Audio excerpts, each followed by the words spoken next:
welcome to Forbidden Planet TV. We are back. It is January. Almost going into the second week of January, kind of crazy.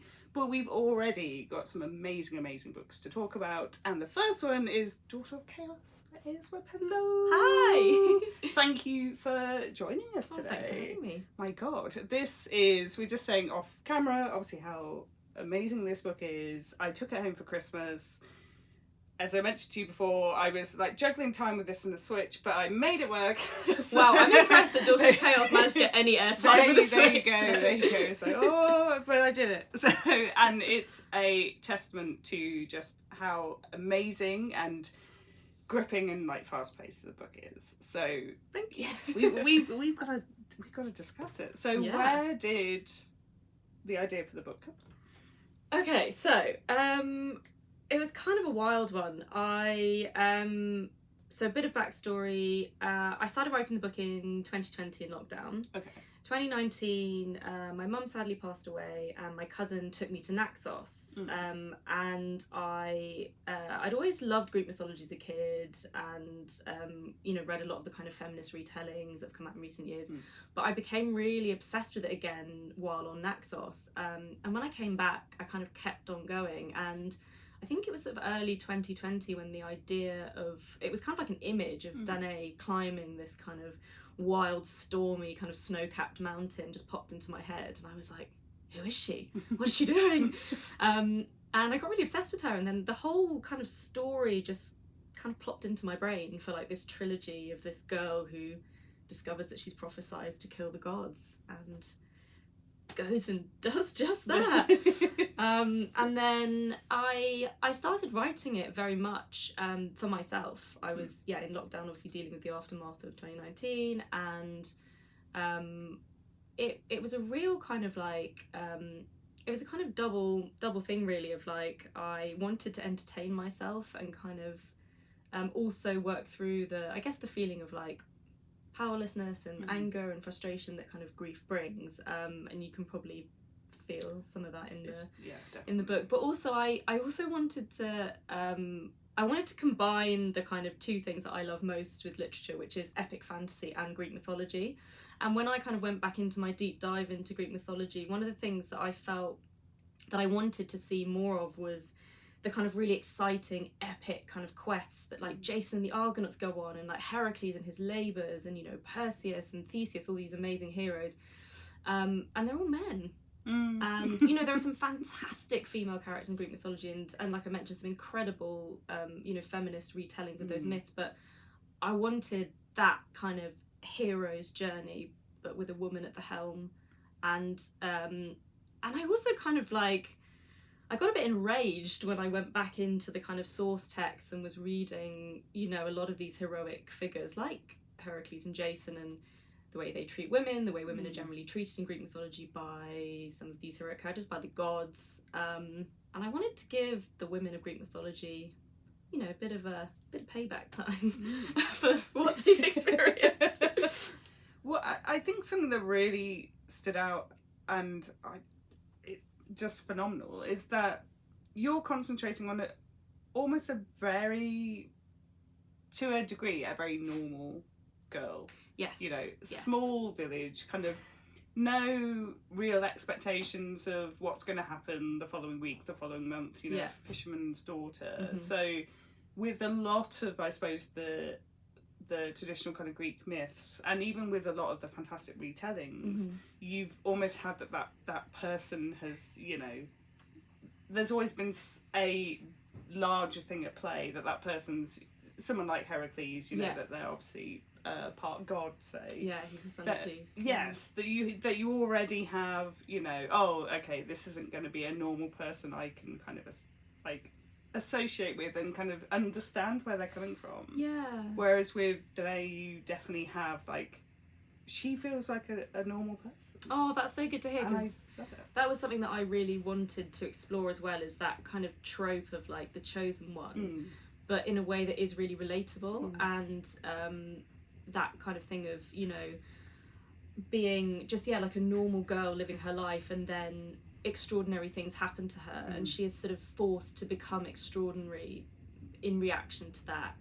And that was something that I really wanted the reader to always be able to kind of relate to her on a very human level, even though she does go on to, you know, go on this incredible journey and, you know, gain abilities and things. I always wanted her to be relatable and to be that kind of that scrappy kid from the village, like at heart. I think, like, my kind of best, and this is actually an email I sent out to the stores as well. I was saying this is like the best episode of something like Xena or Yes, like yeah, I remember amazing. first getting kind of Sky TV in my teens, Yeah. and my parents only agreed to us to get it if me and my brother paid for it. So it was in my brother's room. Okay. And so I'd be allowed to watch it when he was at college because he's a bit older than me. So I'd have certain programs like Xena. I'd just be like, oh, it's Xena time. Yeah, yeah. And this just feels like an epic episode of where you're like glued to the screen and you don't know what's going to happen next. And there's people you trust, and you're like shouting at the screen to, like, you know, no, that's, you know, it's that. Yeah. And yeah, how did you manage to kind of keep that pace and that excitement like throughout the book? Oh, good question. I think that, because that kind of thing is the sort of thing that I love to watch and to read. So I very much sort of, I kind of wrote it with my with myself in mind, in that, like, when I you know, finished the draft and got really serious about thinking, actually this could be something, I think this is an idea, if ever I was reading it and I got bored, I was like, no, something exciting needs to happen. And also, you know, because there's kind of a lot of mythology, a lot of Greek mythology reimagined and woven in, there are lots of kind of exciting twists and turns in the mythology that I guess kind of like piggybacked off a bit and like subverted, and a lot of my time researching was spent kind of thinking, oh yeah, this myth I'm going to weave in, but what if that character is actually secretly doing this? And like, it's almost like, it almost started as a sort of like, I don't know, like a fanfic sort of like writing. I was just, you know, like really just like getting excited about these characters, and then and Danae, who is this kind of original character that I guess yeah, she is the real daughter of chaos. She kind of comes into the mythology and really like shakes things up. But basically I was just kind of trying to keep myself entertained. Is No, is why it's so fair. Kind of, yeah, that's what I like to read. I suppose you kind of want to, like, when you're chatting to an author, you kind of want them to be as kind of interested in what they've written as kind of you are. So yeah, if that doesn't sell some copies, I really don't know what. It's amazing. You heard it here first, guys. Yeah. But so with the kind of, there's always the argument of, I suppose, kind of character versus world, and I think you know, some authors prefer to kind of, you know, maybe concentrate on one area and the rest kind of comes along. But this feels very, it's like equally weighted. The world feels very real, obviously the politics and stuff, but obviously the characters are also amazing. How did you, like, what came first for you? Well, it's a really good question. I think probably first was Danae in the very first instance. But then I think as the story went on, they did very much develop together. I think it helps that when I write, I am a very visual person, and I basically do this thing where I kind of will sit and daydream for hours on end and basically watch the movie of my book in my head, and then I will try and describe what I have just seen in my head. So the world building, as I was getting to know Danae, the world building kind of was coming in as well, because a lot of her character was influenced by the world. So there was a kind of, yeah, who is she, but then also like, oh, how is she reacting to this? And then they kind of fed each other. And then, yeah, through sort of several more drafts, as her character became, and the other characters became solidified, then also the world building, I started to kind of, like an artist would work on a sketch and kind of, sorry, that sounds so like an artist would work on a sketch. I mean that my first drafts are just, should not see the light of day, is mainly what I'm trying to say. But I kind of went back through and would add little more, sort of, you know, look at the sort of smaller details of the world building, and of like the kind of the gesture that that the characters do, the kind of touching of the forehead as like the sacred gesture. I really wanted there to be something physical that everyone did, and that came in a little bit later in the process. So yeah, kind of a mix of both, really. They inform each other, I'd say. And was there any particular characters? I always find quite interesting that obviously you will have your favourites, or people you particularly enjoyed writing. Yeah. Is there anyone that surprised you with, like maybe you didn't enjoy them at first, but then they kind of take you almost on a roller coaster ride, and you're just like, well, actually, I really enjoyed writing that character. Oh, I don't know if there was anyone that I didn't enjoy and then really enjoyed later. I think Atalanta surprised me. I think apart from Danae, obviously, I think she was my favourite character to write. She was just so much fun, and originally in my head I had Telamon as being like the funny guy, okay, who's always like quipping jokes and things. But then Atalanta's just, can I swear? Yeah. She gives zero fucks. Oh, absolutely. Like, and I think there was so much freedom in writing a character who can do and say all the things, like the kind of shoot first, ask questions later kind of gal. That, like, not that they have guns in this book, swords and bows and arrows and things, but that, like, that sort of, just to let all that stuff out in you that, like, as a person in polite society, you cannot behave like that. And she just, she was very fun to write. And also I loved, because she is in some of the source material, not all, from some of the source material excludes her, which is rude, but she was the only female Argonaut. And so it was really important to me to like have her as a character, and have her kind of come along the journey. And I think her and Telamon definitely became like much kind of bigger, stronger characters than I had originally thought. I always had Heracles, and then they were like in his gang, and then they all just became, I don't know, I love them all equally now. My little sad children. That gang in particular, it's quite funny, because obviously when you first kind of meet them, you're just like, obviously Heracles, and everyone kind of knows the various kind of tales of Heracles.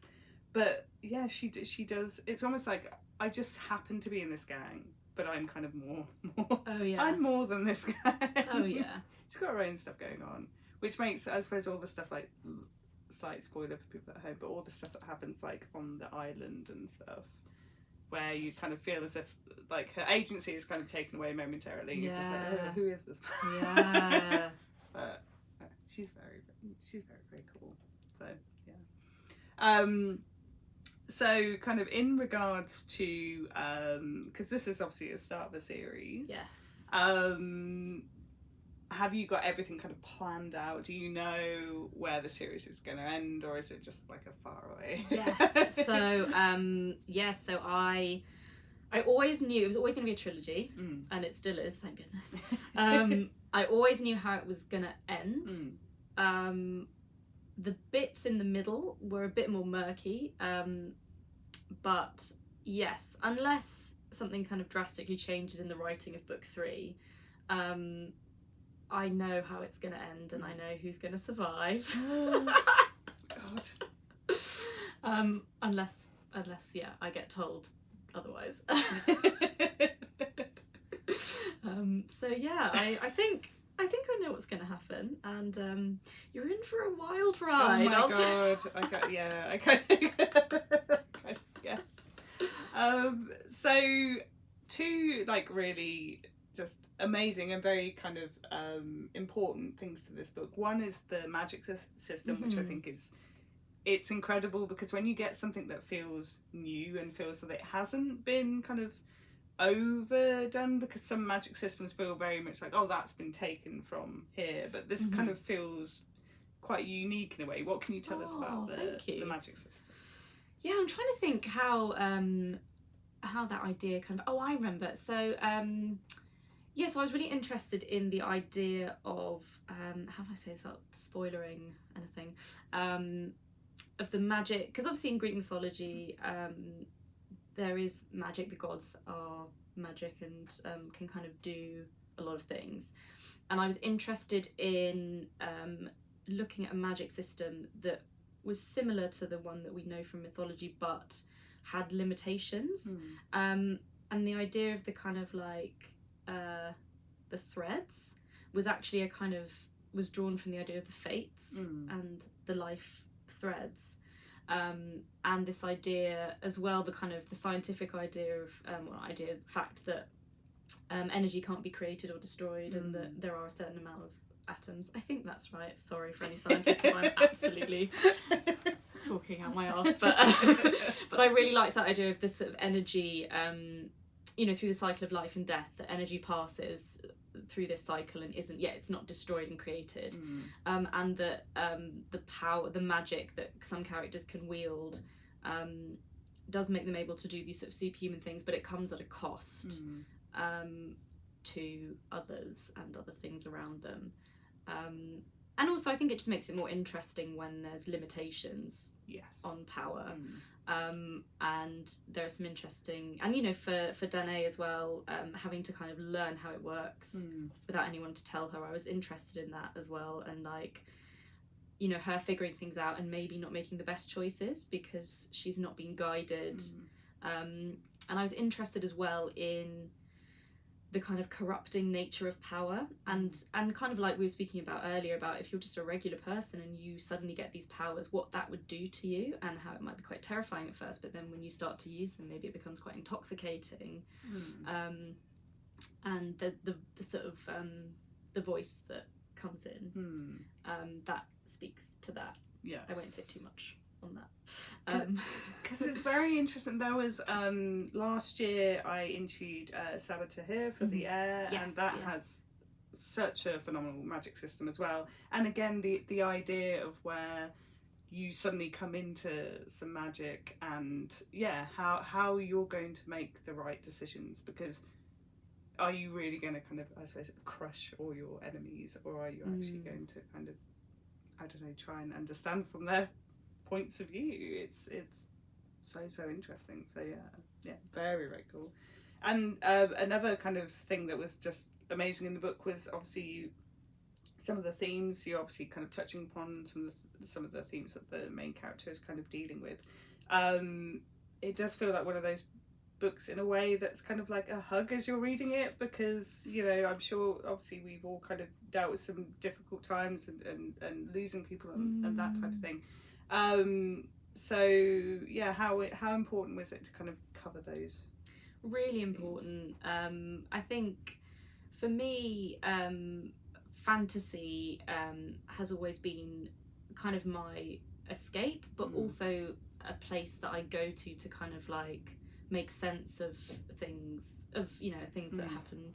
And actually Greek mythology, one of the things I found when I went back to it in 2019 was that it's incredibly cathartic, like the Greek tragedies, also things like Ovid's Metamorphosis, the stories of transformation. There are so many stories of mortals who are just going about their lives, and then they accidentally walk into the path of a god, or a god takes a fancy to them, and their lives are irrevocably changed. And with the tragedies, there's that sort of sense of trying to escape a fate that is set, and no matter how hard they try, they can't. And I found that really cathartic, as feeling incredibly powerless, that my life had completely just changed suddenly. And reading those books, I sort of felt like I could experience my feelings through that lens and process things, and also it just felt great to write a character like Danae who is going through that stuff, but she's able to kind of fight back, because in real life a lot of the time, especially with things like bereavement, like there's no one to fight. You've just got to kind of try and you still got to like go to work and pay your taxes. And I just it was so cathartic to be able to kind of write this story and have this girl who just she fights back, she goes on this quest, and like she is able to kind of fight back against the beings or things that have kind of caused her pain and loss, while also kind of struggling with the human emotion of it. And I was really important, because obviously there's there's a lot of difficult things that happen in the book, and the main character goes through a lot. But I always wanted there to be a grain of hope, and sometimes more than a grain, but at least there's always like this sort of thing of like, sometimes life is really difficult, and sometimes in our everyday lives it can feel like we're on our own epic quest fighting kind of mythical beasts, but there is always light in the darkness. And that sounds really corny, but yeah, that's kind of, I think it sums it up. Yeah, I think it, obviously very important. I mean, there's one of the kind of characters that isn't in it for very long, but his companion dog, who I was just rooting for in that moment. Just please don't do anything to the dog. Oh yeah, don't worry. But it just can't. I'll kill people, but no animals. No, don't do that. No. But it was you know, after such all this kind of like really kind of bad shit happening, and you're just like, oh my, okay, there's that. So, thank God. I'm determined that the dog could come back for a cameo in book 3. My God, yes. It's gotta happen. Too good. Now we mentioned a bit off camera about chatting about other authors. You're saying obviously about your Robin Hobb adventures currently. What other kind of fantasy authors are you reading, or new books you're looking forward to reading this year? Yes, so recently, I've been only discovered Robin Hobb a few months ago, which I can't believe. She's been around for, been writing, I think since I've been born. But yes, I've been absolutely obsessed. You know, when you find a book as an adult that does what a lot of books used to do as a kid, I find like the older I've got, the less sort of easily I am completely sucked into a world. But Robin Hobb has done that. I also, what have I read recently? A fantasy trilogy that I absolutely love, the Ending Fire trilogy by Sarah El-Arifi. Like, that's one of those sort of more recent trilogies that's absolutely just sucked me in. Books I'm excited for. Oh my god, so many great books coming out this year. Including. There's a book coming out next month called The Morrigan by Kim Karan, which is a retelling of the Irish goddess of war, which sounds incredible. Okay. So that's tickling my kind of mythological kind of, you know, female rage tastes. And then later in the year, I'm very excited for Firstborn of the Sun by Marvellous Michael Anson, which is, epic fantasy inspired by Yoruba mythology. I actually have an arc of it, and it's next on my TBR, so I am very excited to read that. Her story of how she got published is quite an epic one, and we'll have Marv on in a couple of months' time, so she'll be able to tell the story. But it's kind of, it almost sounds like a fable or something. How did you get published? You just wouldn't think. But very, very interesting. I'm super looking forward to it. I've got that on my little stack as well. Nice. So it's gonna be good. And to finish off the interview, so we have 2 more questions. So the next question is, what's next? So I think you mentioned about edits for so book 2 is written, and I am currently doing edits on it. So that's next up, and then once that's done, I'll be writing book 3. But I've got some more ideas cooking, so you know, watch this space. You're going to do like a Sarah, I think. I'm so looking forward to her Cleopatra. Oh my gosh, yeah. Oh, I cannot wait. I've literally, when she announced that, I was just like, Sarah doing Cleopatra, like that is going to be incredible. Perfect. Yes. No, I think I'd like to stay in fantasy for a while, but we'll see. I'll get this trilogy out, and then we'll see what is next on the horizon. And to finish off the interview, so what are you currently reading? What are you watching? And I know you again mentioned off camera that you don't game, but is there a game you think could get you into gaming? Oh yeah, I mean, it's actually a crime that I don't game, because I would love it. I was going to say, I think so many of your fellow author friends game. I know, I'm literally the only one.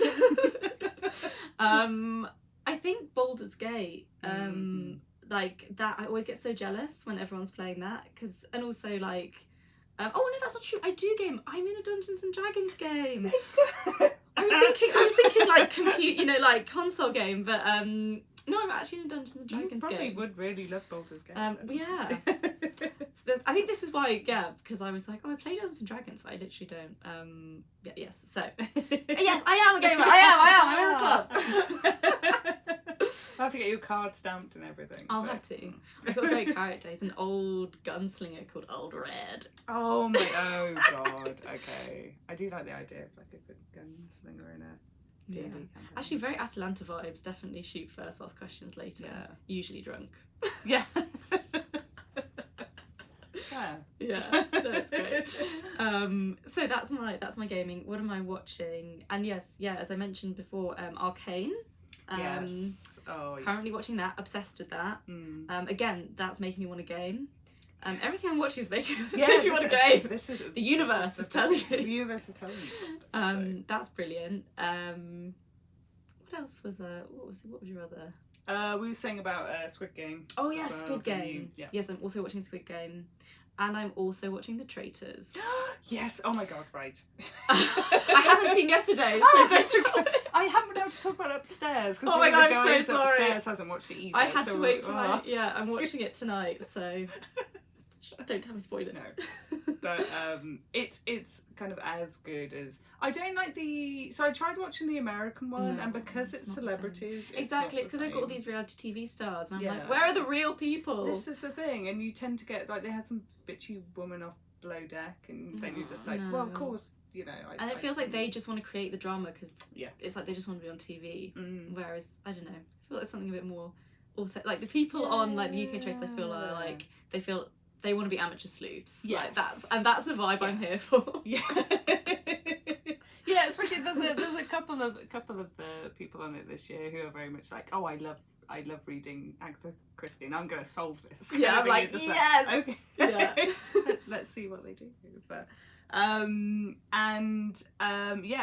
what book have you got in your bag currently? Like, what's your next read? So I've currently got because it's also because I really want to read it, but it's the only book that fits in my bag, so take it with me. I've got the paperback of Legends and Lattes. Yay! Oh, it's been on my TBR for ages, and I actually bought it this week, and I was like, yes, I'm going to read it on the tube on my journey to Forbidden Planet. So yeah, that book's and Travis's next book is out towards the end of this year, I think October, November time, which is very exciting. So my birthday. There you go. We're hoping we might be able to. He came over for Comic-Con a couple of years ago. The loveliest guy. So amazing. If he's coming over again, we should do some stuff. Yeah. But yeah, well, thank you so much for joining us today and talking all things Daughter of Chaos. Thanks for having me. Anyone at home, you'll be able to pick up signed copies from any of our stores as well as our website. And I highly recommend it. It's the 2 books I've read this year. They've both been phenomenal, and this is one of them. So pick a copy up now. But thank you so much. Thanks. See you next time. Bye. Bye. If you're enjoying watching Forbidden Planet TV and you're enjoying watching us talk to the world's most interesting and accomplished filmmakers, authors, artists, musicians, creators, subscribe right here. See you soon.